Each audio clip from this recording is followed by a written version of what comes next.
Good morning, family. It's 11 o'clock. It's 11 o'clock. It's 11 o'clock. Yo, it's time for us to get started. It's Wednesday, hump day, yeah. So, listen, we're going to have a good show. We got a lot of stuff to cram in this short period of time. Just give y'all an overview, get y'all ready, and get this thing started. So, we'll be right back on the other side of this. Look, we can't wait. It's just going to be a good show. Aight.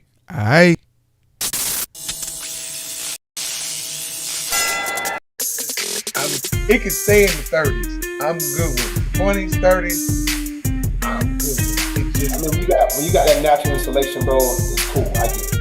No, real men come from the north, so we can deal with Oh, there we go. Okay, there we go. That sums it all up. Let's we can deal with the cold.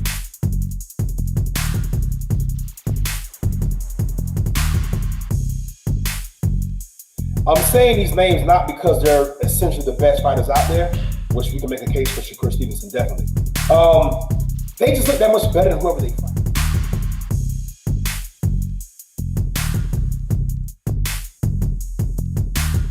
I think he might want to keep this thing on the feet and stay any way possible. Stay away from that guillotine choke. He was squeezing Buddy's face in the last fight and put him out. Come on, dog. Let's fight. Welcome to the Fighter Share Report. Hey, welcome to the Fighter Share Report. We's here. Indeed, like it's an interesting way to start off our Wednesday formal show with that kind of English grammar. But yeah, that's definitely what we're here for, bro. We here to do it. How you doing today, man?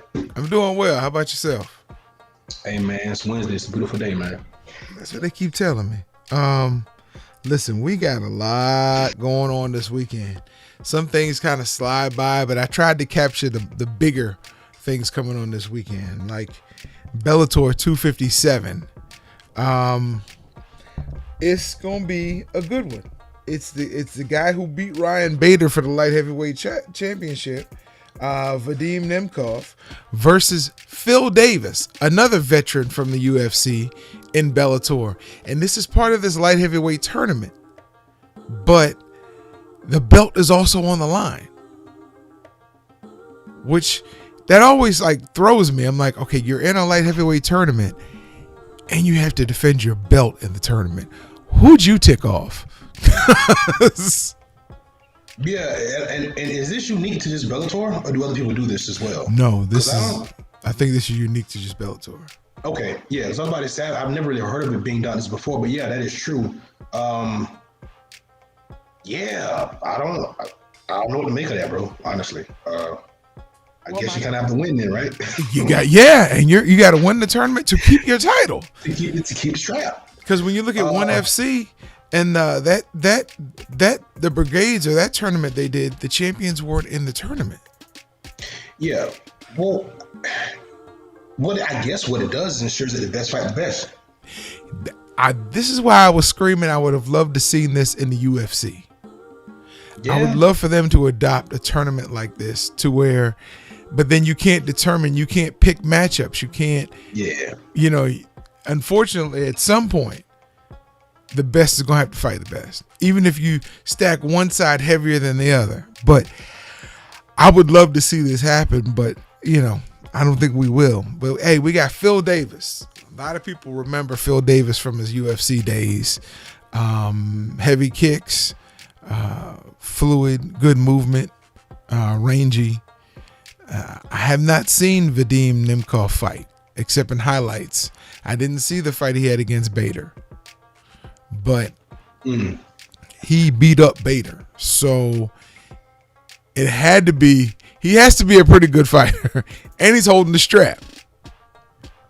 So we know Friday night on Showtime, 9 o'clock, this thing, yeah, six fights on this main card. Just an interesting side note about Mr. Wonderful, right? He is your fellow alum, right? Well, not alum, but he's from your prestigious university, correct? That would be the Penn State, correct? Yes, he wrestled for the Penn State University. Yeah. You know, he was a guy that we thought was going to really reign for a long time. This division is just just so damn competitive in both promotions, in Bellator and in the UFC. He's had some losses here. I wonder what kind of Phil Davis we're going to see in this next fight, because when it came to standing up and striking, he really kind of lagged in that. I want to see how much he's improved in that. I know his wrestling's world class, but it's going to be interesting, man. But yeah, I just want to point it out because I like Phil Davis. He had a lot of promise when he first started and had some losses here and there. So it's just interesting to see how this particular fight will help his career go. And his victories were assumed, but his losses were always shocking. Mm-hmm. It's like, that's exactly what it is. You lost to him. You shouldn't beat and lose the guy you shouldn't lose to. Yeah. So it's gonna be interesting because again, people say, well, why wasn't the champion? John Jones was in the division when Phil Davis was in the UFC. So yes, kind of explains a lot. But yeah, I would love to see UFC invoke one of these tournaments. Don't think we'll ever see it because it doesn't fit Dana's model, but yeah, it is hard to get a lot of money out of it when you do it the way Bellator's doing it, but it just makes so much better for the fight fans. You put such a better product out most of the time. So it just depends on, look, when you're the little brother, you gotta do those things sometimes. Sometimes you gotta be just a lot of good quality. You gotta just come in overwhelming quality. You don't get the bells and whistles, so you gotta make your Ford Escort run like a, I don't know, whatever. Better than a Ford Escort. Yeah, well. Shouts out to Ford Escorts, man. Yes. They did make a comeback a couple years ago. Right. And I remember when I was in high school, that's what everybody was buying because they were cheap. But I'm saying Escorts was the ride, bro. I wouldn't say it to be funny. Like that was the move, but look, that's what, because you had to make that move. That wasn't a choice move. UFC Vegas 24. Again, this is gonna happen on Saturday night. I think it's gonna be pretty decent. You know who the main event is, right? Robert Whittaker versus Kevin Gastelum. Kevin Gastelum. And I'm looking forward to that. For a few reasons. One, Robert Whittaker has to not do one thing. That's fall into a trap fight.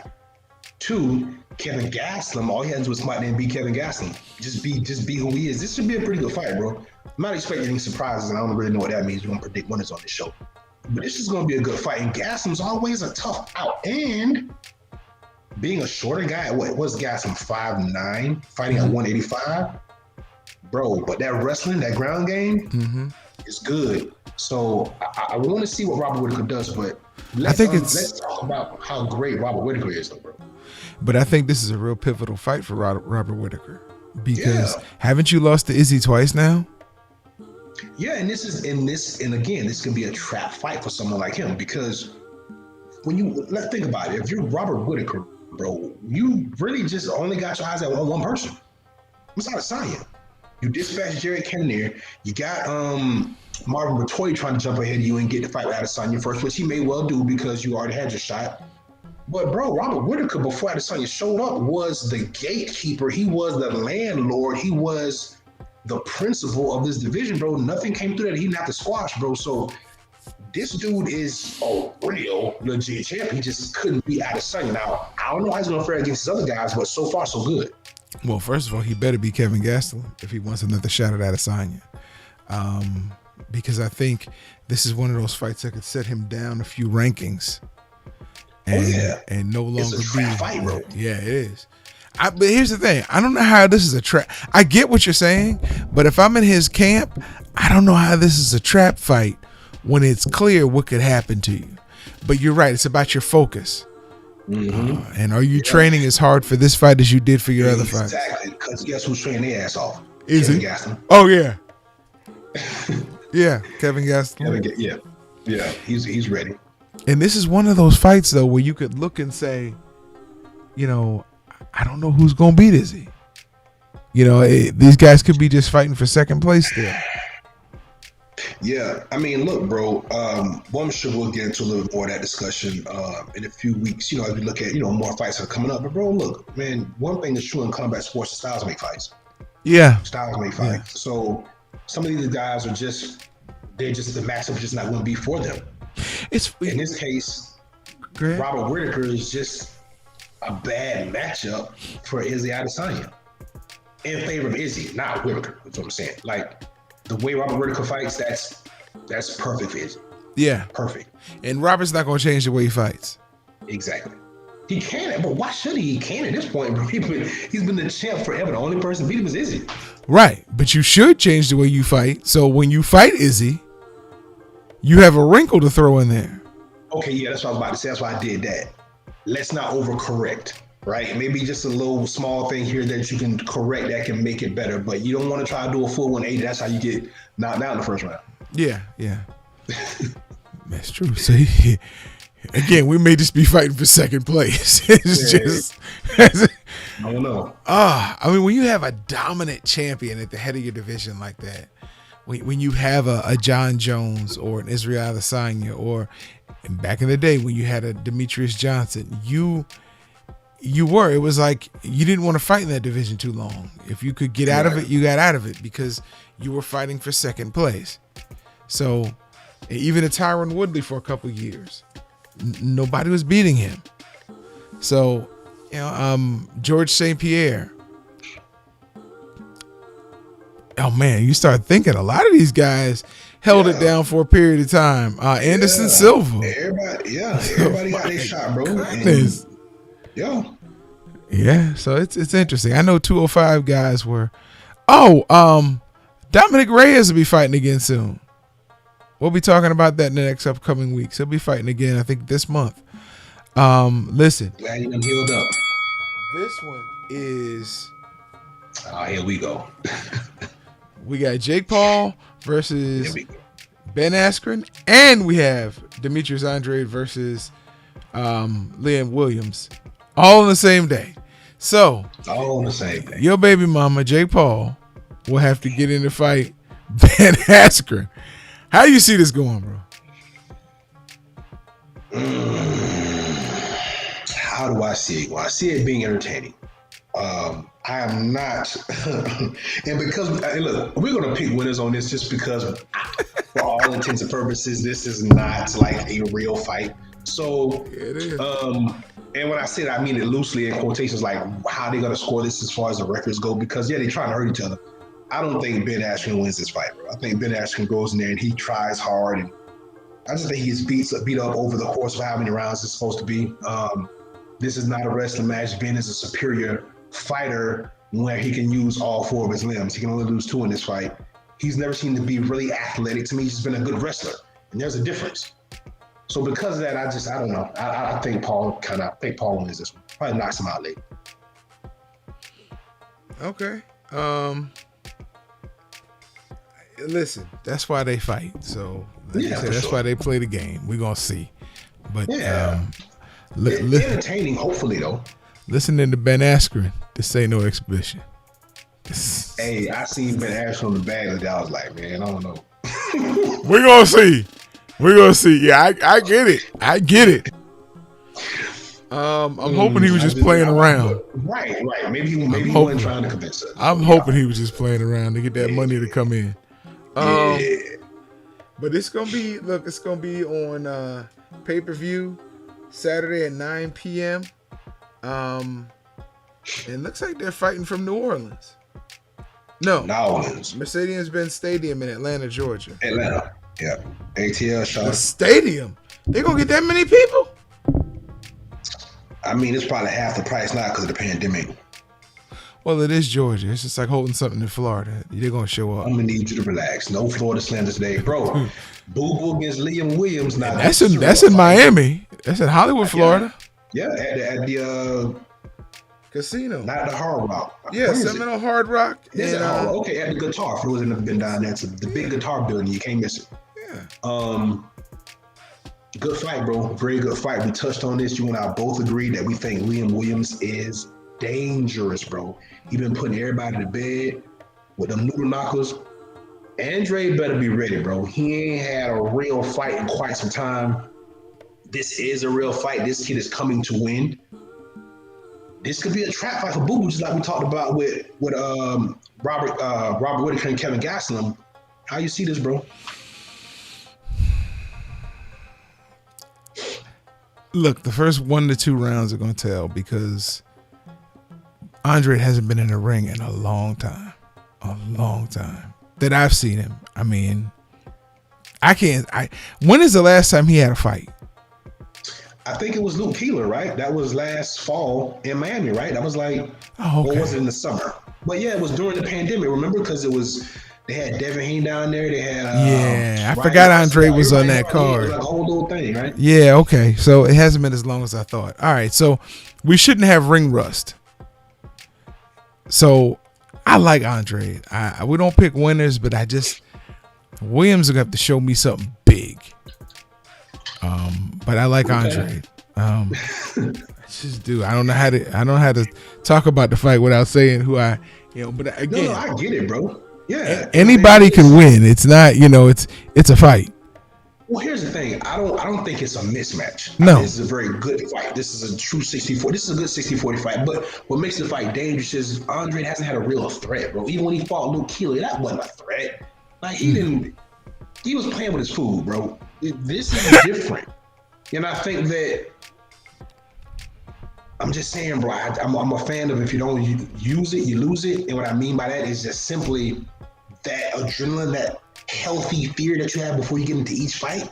Mm-hmm. Does he have that in this fight because he hasn't been using it? I don't know, bro. I'm waiting to see it. I hope it's a great performance for Andre because he needs it. He needs it. Well, I'm gonna watch it, and it's gonna be on the Zone, so Yep. I'm definitely gonna watch it. I know my boys probably got box seats down there at the casino, so hey, it's your 2 minutes. Yeah, so I was going to talk about something more interesting. I was going to bring the fact that we should be talking about Clarissa Shields. She is getting ready to fight Brittany Elkin on June 10th, making her MMA debut for PFL. That should be the news everybody's talking about. She was just on Good Morning America the other day with Michael Stringer. She's phenomenal. But I have something more to talk about because I've said this before and it's becoming true. Bro, combat sports landscape is changing forever.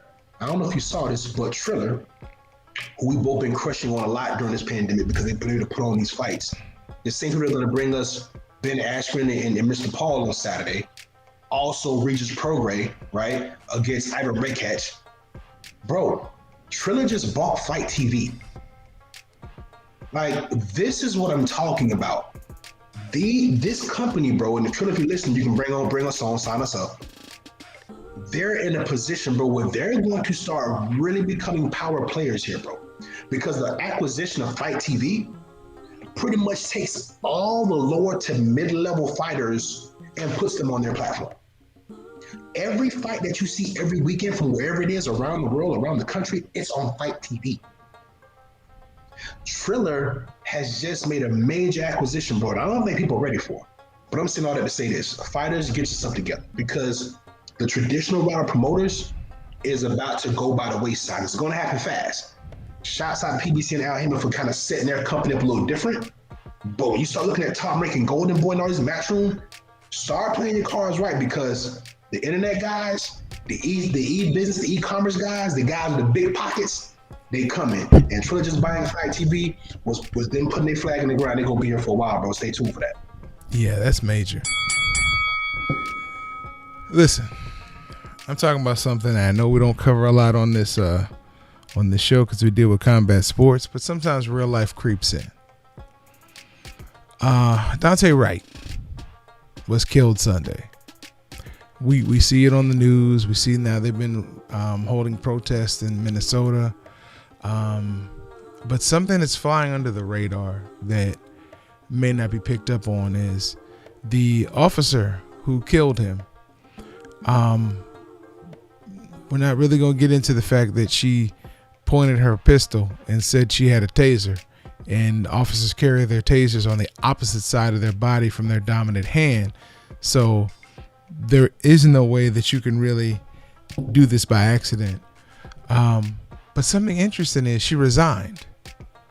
And I was talking to the Red Belly about this, and he pulled up some information for me. She resigned so she can keep her pension because she's been on the force 26 years. And if she was fired, she would lose her pension. So she resigned right away before the investigation concluded so she can keep her pension. My issue with this is, if you kill somebody in the line of duty who was unarmed, why should your pension not go to their family? It's a way that things are done, and they're starting to come out in the wash, that we as citizens need to look into. Because if we wait for the police to police themselves, we're going to continue to end up in the same situations that we have been and that are not changing. Just my thought. Hey, bro. It was something happened in the NFL. You see, and I know we talk combat sports, but you see Miami moved up from number 6 to number 4. Yeah, I heard. Listen, man, I ain't been really keeping up with that because, I mean, football, man, I love football. It was my first love, but I really ain't been keeping up like I should. I've been trying to keep up what's going on with the draft. I did see Miami creep up with the 49ers too, though, right? The 49ers had already made that move. Yeah, they went up to number 3. Okay. But Miami moved up to 4 to make sure they get that 6'6" tight end out of Florida, Kyle Pitts. Get Kyle Pitts, bro. And listen, that's a game changer. My brother, and I got to give a shout out to DJ Headbust and Crosstown Thrax, also known as Dr. Tony Shark on Instagram. Bro, these real Dolphin fans have suffered enough. No, they I haven't. just want to know when am I gonna get out of purgatory as a Jag fan, and when we gonna start to get something. Maybe our new life, our new lease starts now with Trevor Lawrence, bro. No?